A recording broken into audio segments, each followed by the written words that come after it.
All right, so let's just start. What a great turnout here. Let's give everyone a round of applause who showed up today. Yeah. In case you weren't here last week, we have this local legend series, and the goal really is not to bring on these local legends in terms of records or doing the fastest time or lifting the most amount of weight like someone like here like Tommy, but really to share stories of how they've got to where they are and also stories of how they've given back to community. So to start off, we got Tommy here from Chelsea Athletica. He's not only a coach and an owner of Chelsea Athletica, but also some of you know he went to the CrossFit Games twice in the team event for Canada. So let's give him a round welcome and a round of applause. So Tommy, if we could just get started here, probably not everyone knows, besides maybe, your mom, your dad, your sister, your brother, about your origin story of, growing up in Gatineau Park, first of all, and then secondly, becoming a CrossFit Games athlete. So tell us about it. All right, cool. So, obviously I grew up here in Chelsea. And obviously what a place to grow up, right? Like growing up here, I grew up canoeing and kayaking at the Cascades Club in the summertime. And then in the wintertime, like we're just here skiing at Camp Fortune or go cross-country skiing with like Chelsea Nordic and stuff like that. So like sport was just always a huge part of my life growing up, and like also with all my friends and stuff like that. And then, like grew up paddling, super competitive with that. And then started going to being competitive in CrossFit, and then eventually opening up Chelsea Athletica here today. So it's kind of a bit of the origins here. I love that. So Gatineau Park was a big part of that, right? You talked about your, career part in terms of being on the water, which is, not just being on the land with CrossFit. So something I'm curious to ask is, how do you see the importance of Gatineau Park giving both the water and the land access in terms of training as an athlete? Well, just for like so many different aspects. Like number one, when we were training for the CrossFit Games, like we get like, it's about more of a broad test. So we have tests like mountain biking, open water swimming and stuff like that. So I knew when we qualified for the CrossFit Games, it was immediately like every weekend we're coming here. I remember we even rented bikes from Nomades du Parc one weekend. We just got on the bikes. Sure enough, one of our first events was like a mountain bike event at the CrossFit Games. We did a bunch of open water swimming at Meech Lake, paddleboarding. And then sure enough, like we get tested on those events and stuff like that. So just having the exposure to the outdoors and different sports like mountain biking, cross-country skiing, paddleboarding, canoeing, all that kind of stuff, trail running, just kind of makes you a more well-rounded athlete in general. And so when we're tested in those kind of domains at the CrossFit Games, I just feel like I kind of have that advantage because I grew up doing all that kind of stuff too, right?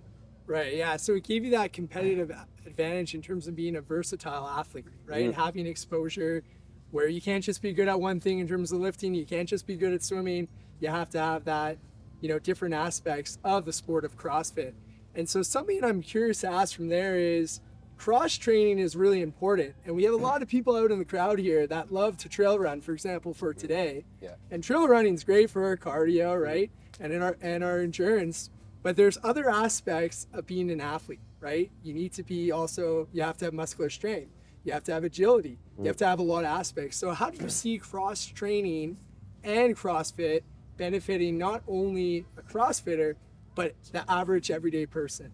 So just talking from experience, like I used to be a competitive sprint canoeer, and my life was just paddling, and I was paddling on one side like for 4 hours a day, right?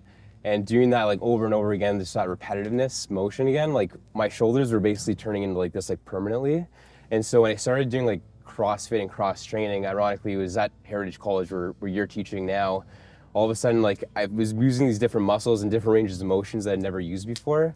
And sure enough, like I felt like way more balanced. And it's funny enough that there's like an ongoing joke that you're gonna hurt yourself doing CrossFit, which of course, like you could hurt yourself doing anything really, but like I found myself almost bulletproofing my shoulders and like finding myself less injured because I was doing more cross training, doing more like different movements and finding myself more balanced as opposed to doing the same movement over and over again. So I know there's a lot of trail runners here, and I feel like if you if you have an off season, right, it's kind of important to just do different movements or do different domains, like do strength training, just to kind of like balance out your body a little bit and kind of gain that strength because if you're just doing the same movement over and over again, like I was doing with canoeing, there's nothing wrong with it, but it's just like with doing that same repetitive motion over and over again, your body kind of gets stale in those positions for quite a while. So if you can balance that out with either doing yoga or just doing different sports and just challenging your body to do different things, I think as far as like longevity goes and just balancing your body, like that will work out really well. And it worked out really well for me. I almost found myself being less sore, having a more balanced program, if that makes sense. Right. Well, and I think that's what makes a quality program, right? Is you have to have that athlete mentality, right? You can't just have that one focus, all in mentality. You need to have a variety of skill sets, especially for CrossFit or any athlete. So thinking about that, if someone right now wants to have a more quality based program, how could someone, create like a team training environment, which you had when you were training for the games? How could they add that as well? Because we could start getting good at CrossFit, or we could start getting good at something like even trail running, but then we're missing that, community. And you've done that with Chelsea Athletica. So let's hear a little bit about that. Sure. Well, just as far as like any athletic endeavor, if you try to go really far, it's really easy to get motivated for like one day, right? But what's going to make you do it for a long time and make you go far in any sport or really see results is building good habits. And I find the best way to build a good habit is really finding a group of friends that you enjoy doing it with. So at Chelsea Athletica, what we really try to create, at least at our gym, is kind of like a sense of strong community. And instead of it feeling like, oh, we have to do a workout at a gym, I want to make it feel like, man, I get to see my friends in the morning at 6 a.m. And then, oh yeah, and we're doing a workout too, but mostly I get to see my friends. And so like, if you can create or find anything with a sense of community and a group of friends that you can do something challenging with, then I think that's where you're gonna find longevity. I mean, that's why we're all here tonight, right? Like we decided to run together as a group, and it wasn't like, oh, I have to go for a run. It's like, oh man, I get to see my friends. We're gonna go have drinks after and stuff like that. And when you kind of switch your goal and mindset to like, I get to hang out with my friends and do something challenging with them, it really becomes way easier to kind of make that a routine and habit, as opposed to like, okay, I'm gonna run 5K alone at this pace. And you can do that, you can get away with that. But as far as like doing something long-term, making it a habit, way easier to just find a group of friends that are like-minded and you have a good time with. It doesn't really matter what it is you do, whether it's dragon boating, running, biking, CrossFit, but if you just find a group of friends that have a similar goal, hell, you guys will go so far just doing that, So I just find a group of friends that have the same goal as you and get after it with them, like we just did tonight, Yeah, no, and I think that also has to do with togetherness, right? People Totally. like to feel part of something bigger than the goal mentality, right, of training for their sport. They want to feel community, which, you've built, obviously. They also want to feel part of something greater, like in terms of the outdoors and, getting better at things and pushing each other. Or the best thing from there, what you said, is even finding a way to lift each other up, right, in terms of to feel good about themselves. So something that I really want to go to is when you did first qualify for the games, which was super exciting and really hard to do because not that many people go. There's not that many teams at a CrossFit Games. You were just becoming a father at the time. So how did you balance, work, life, and CrossFit to get out to the games? And also, what was it like to even go to the games? What was your experience like? I'm sure a lot of people want to hear about it here. Yeah, so I remember like I said earlier, I was a competitive canoeer at like Cascade Canoe Club just down the road. And my goal was always to go to the Olympics. And I was like good, but maybe not that good to go to the Olympics. I don't know if Connor Fair is here. Ron? Hey, Ron. I used to paddle with Ron here, and we won like nationals, and that was kind of like my pinnacle of that sport. But then when I remember it was kind of getting a bit stale for me, like just doing the same thing over and over again. I remember trying to find motivation on YouTube, and I came across this CrossFit commercial, and these people were doing handstand push-ups, and I was like, Rig, that's really cool. And I remember going to my bedroom and like trying to do handstand push-ups against the wall, and I did it. I kind of did it, I don't know, I can't really remember if I did it or not, but I tried it and I was like, this is cool. And I remember looking up like CrossFit gyms in Ottawa. And at the time, there was only 2 CrossFit gyms and I didn't have my driver's license. And long story short, went to Heritage College, got my driver's license, started driving to the CrossFit gym, fell in love with the sport, and I was like pretty good at it. And coming from a sprint canoe background, with sprint canoeing, all we would do is just bench press and weighted pull-ups. So coming to the CrossFit gym, crushed all the gymnastics movements, like any muscle ups, toes to bar, chest to bars, was already like really good at. But then like you give me squatting, and all of a sudden like these like moms that are 40 and 50 are crushing me. And that was a big shot to my ego, and I was like, shit, I guess I'm not that good. And anyways, long story short, I was really good in some aspects of CrossFit, because CrossFit's like really a test of all these physical domains in every aspect, like weightlifting, gymnastics, cardiovascular endurance, like anaerobic endurance, lactic acid, like just a test of really everything. And I was really good at some stuff, really bad at other stuff. And so I just was doing it because I enjoyed it. I enjoyed the community aspect of it. There's so much stuff to work on. So coming from a paddling background where I'm just trying to get as fast as I can at a 200 meter pace, 200 meter race, now all of a sudden I'm doing CrossFit where it's like there's a million things I can work on. It's not just that one distance I got to be better at. So it was super fun for me. And I'm sure people that come to our gym at Chelsea Athletica realize that we're not just doing one thing, we're not just testing one thing. Every day is kind of different. So as far as like a consumer or an athlete, it's just super stimulating walking to the gym and working on something new every day. And it's super addicting too, because there's so many things you can work on. So I'm getting a bit off track, but this will come back. So I love this sport. I was following the CrossFit Games and I was like, I really want to go there one day. And I remember I made the regionals in 2015. I was 21 years old. I was maybe one of the youngest people there, and I was like, I think I can do this. I remember telling my now wife at the time, like, I think I want to go as an individual to the semifinals or regionals at the time, and she's like, okay, like, good luck. But at the time, I was like 150 pounds soaking wet, and these guys are huge, and I was a young kid at the time, and sure enough, the next year I worked really hard and I made it, and I was like, hey, like I think I can do this and stuff. And so it kept on just progressing year and year, getting closer and closer to that goal. And I remember the pandemic hit, and there was a lot of unknowns and stuff like that, but I stayed pretty focused on just getting better every day. And sure enough, I reached out to 3 other people in Ottawa who were about the same level as me, and we got a team together, made the CrossFit Games. And like you said, not a lot of teams go there. I think in Canada, like only 2 teams in all of Canada went. And as far as individuals, maybe 5 men, 5 women. And I just remember making the games and being obviously really happy.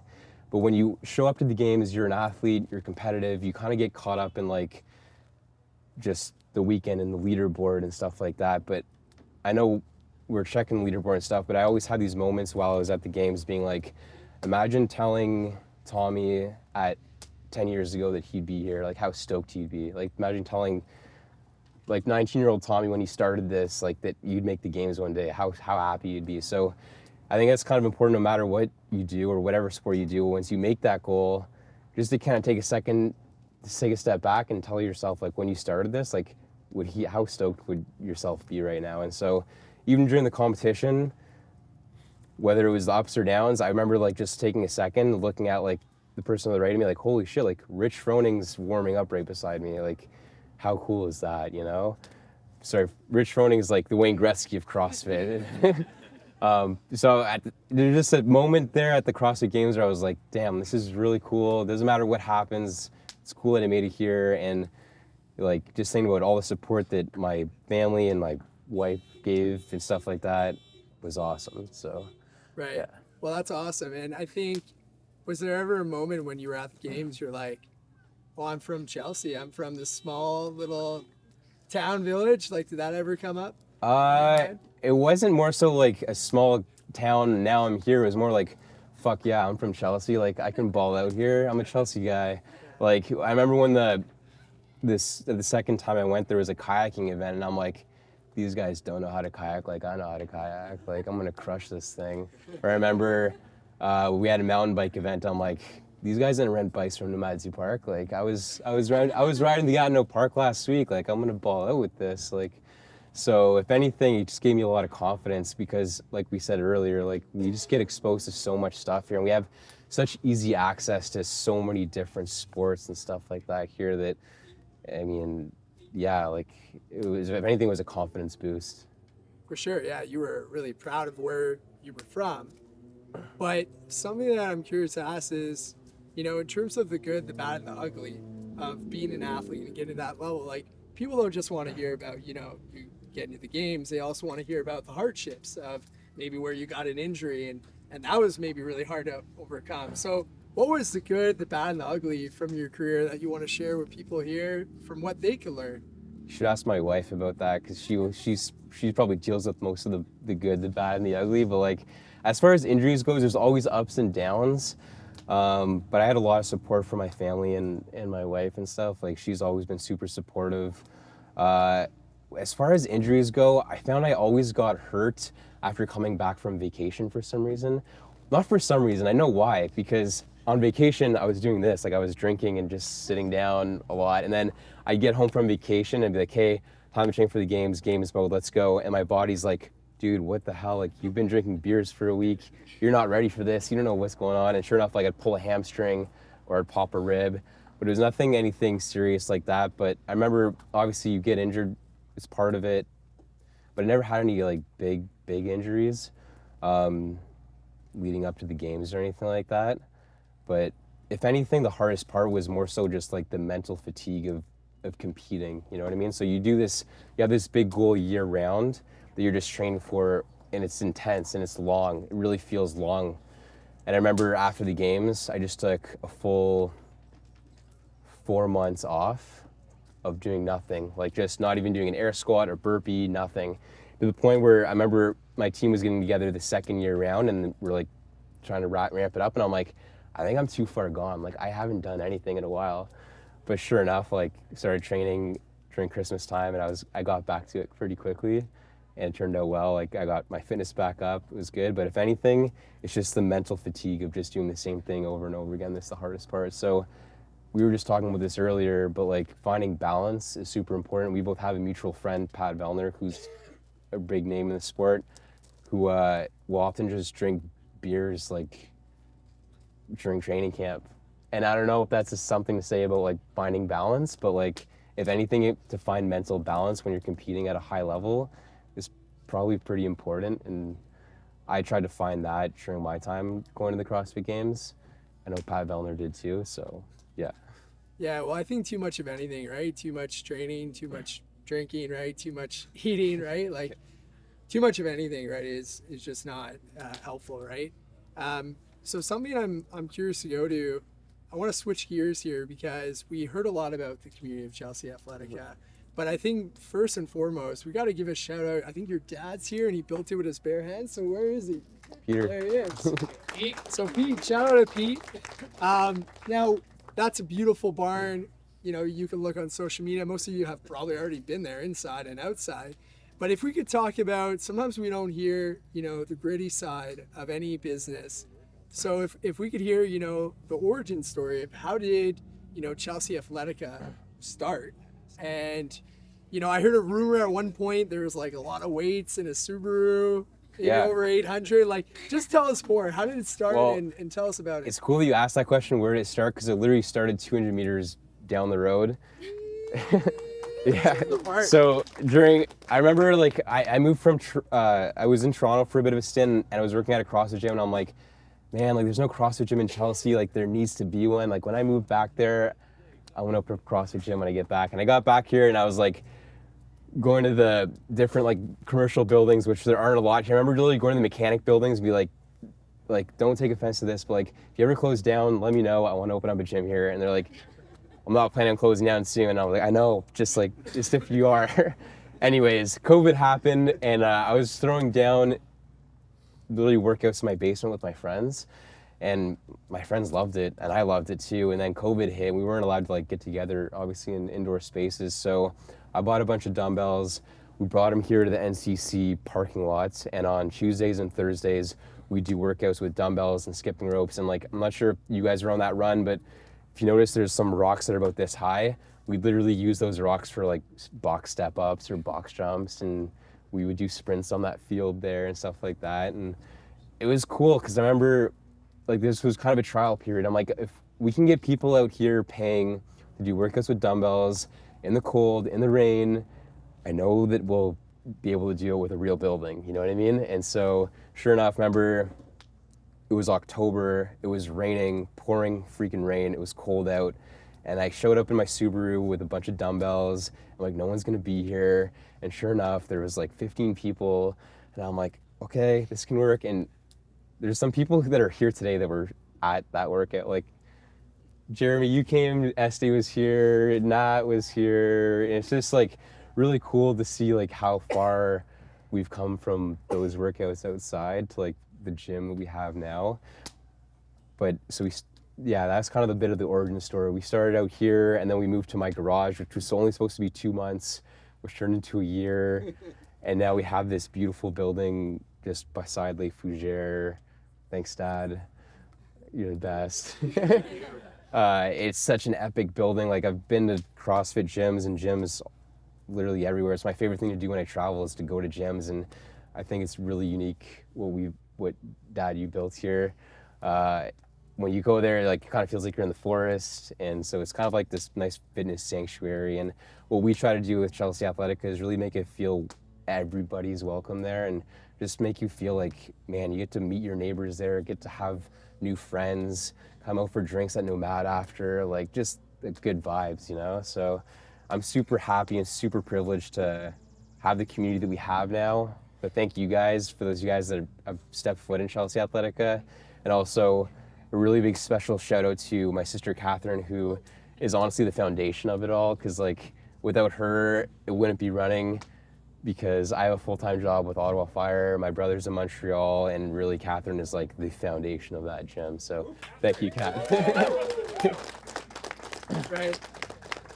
I'm really glad that you mentioned, other people that were part of it.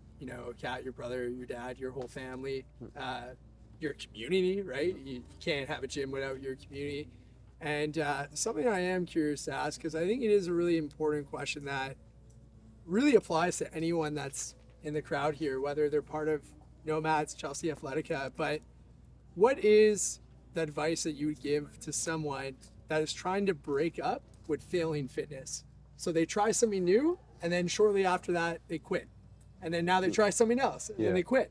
But now they're in this pattern where they keep failing fitness in terms of what they're doing. So what would you give? I would say like there's so much like information and fads out there about what you should do, but like I kind of spoke to earlier, my experience as a coach and as an athlete is just find a group of people that you enjoy doing something with, because that's going to give you the best longevity to do anything, and build those habits with those people, right? So like I said earlier, find those friends that are like-minded. Like your biggest influence is your environment. So if you hang out with people that like mountain biking, guess what you're going to do? You're going to mountain bike. You're going to mountain bike every Tuesday and Thursday at Nomad. If you have friends that enjoy going to the gym, you're going to end up going to the gym. And like just be genuine with it. Like it doesn't have to be CrossFit. It doesn't have to be a program. As long as you just have a good group of friends that you enjoy hanging out with and then you enjoy doing something with, that will have the best longevity, in my opinion, through anything. And that won't fail you with any fitness. So there's so many opinions out there about doing keto, different diets, CrossFit, bodybuilding, but heck, just move, find friends to do it with, sweat, and have a good time, and you'll be fine. You'll get through it, yeah. Well, I love those words there. We're going to end there, but I want to really thank you, for taking the time to be out here to run with us tonight, to get super stoked up about, being in our playground here in Chelsea. Stoked, man. Yeah. And thanks a lot for being here today. Thanks you, man. We're going to do a question period. So if anyone has questions that you're dying to ask, Tommy's here for you.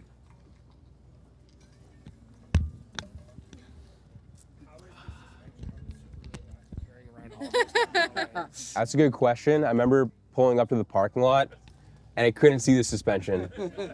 And I always joked around, like, when I pulled up, I'm like, the suspension's gonna break, or it's not existence. But I don't have that same car anymore, thank God. Good question, Jeremy. Favorite trails in the park? And what do you do?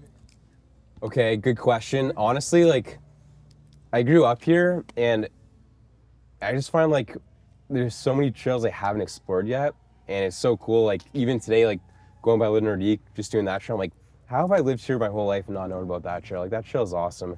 But I'd say, like, Wolf Trail is my favorite trail to hike on or run on, and then Brazilian is my favorite one to mountain bike on. Super curvy and stuff like that. Yeah. I have a question. So since it's a family business, Yeah. what do you find is the best part of working as a family, and what do you find is the most challenging part? Yeah. Want to ask Catherine? The best part is, like, I don't know, you get to experience the biggest highs and the biggest lows with your family. The biggest highs are super awesome. The biggest lows, maybe not so awesome. But I think what I struggle a lot with Catherine is I just want to talk about the business so much with her that, like, we'll be at a family dinner or Christmas and, like, Catherine, you know who signed up today? And she's like, Thomas, like, shut up. Like, I've been working there all week. I know. We're having dinner now. Like, please stop. So I think Catherine's often the one that sets the boundary. She's like, okay, we'll hang out, but, like, just don't talk about the gym. One time he called me and I declined it, and I texted him and I was like, are you calling me as your business partner or your brother or your sister? And he was like, my sister, do you want to come hang out with the boys, like his kids? And I was like, yeah, of course, I'll be up in a sec. And I was like, if you're calling me as your business partner, like, I'm not answering. Yeah, So yeah, boundaries. good boundaries. We cannot finish on that. Yeah, keep asking, guys. Come on, let's get some questions going. What's next for Chelsea Athletica? I'm glad you asked, because this week we just expanded the parking lot. For any of you guys that have come, we know how tricky Saturday mornings can be. We also have air conditioning coming in June, so stay tuned. Anything else, Kat? Backyard. And, We're kind of trying to create something like this, but in our backyard, so that we can, share the outdoor vibes. Yeah, we're in the forest, so we kind of want to take advantage of that. We have some landscaping going on, so yeah. Yeah, more events, more, Honestly, me and my we're events. so stoked about the membership and community we've had. We just want to try to give back to you guys, and I know the boy, like some guys, Austin, Colin, are really excited about a sauna. I don't know if it's gonna happen, but we're working on it. Okay. Will they be outside training ground or? I know Peter had always thought that was a really good idea. So if you bring it up to Peter, he will not scream. I agree. Yeah. Do you have a question? As someone from Chelsea and as a family here, like, what would be your legacy? Like, what would you like your legacy to be? Man, the deep questions, man. Honestly, just I hope, like, when people talk about Chelsea Athletica, when we're not around, they just say, like, there's just good people that really care, and that we're really friendly, and that we really mean well. And I think we try to do that the best way we can. We want to make everyone feel really welcome, no matter their experience or level of fitness, and in a sense, like, just hopefully give back to the community if we can give back in any way. And I think the biggest reward we have as coaches is seeing someone walk in for the first time being super nervous, because I know it's really scary walking into a new gym. Like, I do it for a living, and when I travel and walk into a new gym, I still get scared. So I can't imagine what it's like for someone who's never been to a gym before. And I know the process in their head has been for months, like, okay, I'm gonna go, I'm not fit enough, I'm gonna go. And then when they finally show up, they're nervous. And so what me and Kat at least try to do is, like, make it as welcoming as possible. But for us, the most rewarding thing is looking at that same person 3 months from when they started, having a bunch of new friends, feeling more confident, showing up, and just, like, everyone knows their name. And for us, like, that's the most rewarding thing, is to have people come in the gym, meet new friends, feel better about themselves, feel more confidence. So I think it would be awesome as a legacy to just like have that impact on someone's life, like just to have a positive impact. I don't know if that's really cheesy, but it was a deep question. So We lived it, so thank you. yeah. So wondering about kids programs. I know last year there was some buzz about joining up, but do you have anything right now, or how does it work? Like, I wish we could say that we have a kids program, because there's so much interest and we always get questions about having a kids program, and I know it would benefit kids so much. I have kids of my own. It's just right now with the gym and the space we have, it's just been really busy, and there's been already so much demand from adults. And we've tried doing some kids programs, but as you know, as a parent, the year fluctuates with kids and the programs they have. So we ran a kids program. It was really fluctuating. Sometimes there'd be a lot of kids, sometimes there wouldn't. But at the same time, we had this big demand for the adult classes, which were more consistent. So it's something we're working on bringing, and we're working on. But I, as someone that has kids, I do really want to have a kids program and stuff like that, because it would be super fun and super beneficial for the youth here. and is there an age like my kids are 14 and 16. Like, what's the earliest that they could come in? Can they join the adult groups, or what's the age? 18 is really the cap for the adult classes. But if we had it, we'll work on it. But I honestly, at 16 and 15, I used to run a CrossFit Kids class, and it's super beneficial. It helps them a lot in other sports and stuff. It really builds a good foundation for their athletic literacy moving forward. Yeah. We'll talk.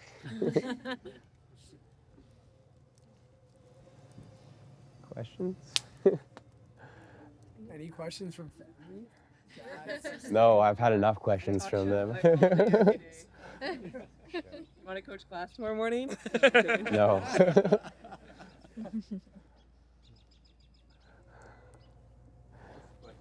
Yeah. You've done a lot of workouts in your life. Yeah. What's the hardest one you've ever done that you can remember? Okay.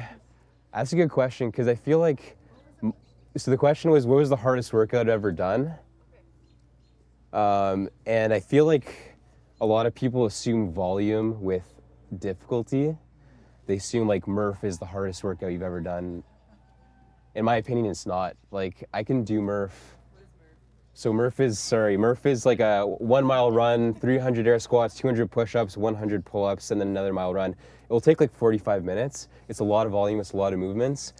But like, I can do it, you know what I mean? I can do it and whatever. But I find the hardest workouts oftentimes are the simplest ones, because it's not a matter of if I can do it or complete it, or if I'm strong enough to do it. It's like, how badly do I want this? How dark am I willing to go? How much pain am I going to do and put myself through? So real simply, the hardest workout, I can't like pin one. But like, for example, like a simple movement, like a calorie on the Echo bike would be like one that would just put me in a coma, because anybody can go really hard on an Echo bike. Everybody can do it.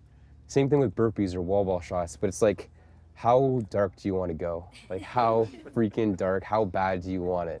So 50 calories is also in that 2.5 minute time range, where it's like, it can't be a full sprint. It's not fully aerobic. It's right in that lactic acid zone, right in that like pure pain zone. So that for me would be like the hardest workout I've ever done.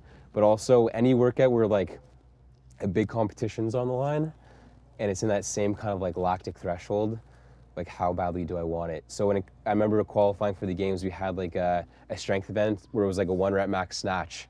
So the Olympic lifting movement, like that's not hard, because like my strength is my strength. All it is like, how good am I gonna warm up, and can I PR?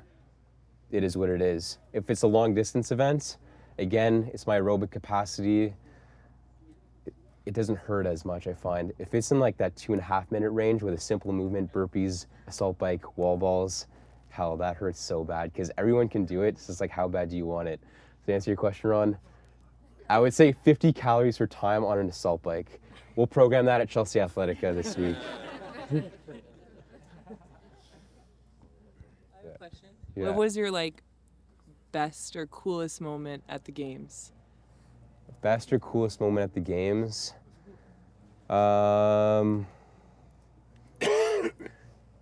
think honestly, like, I can't really pin like a specific.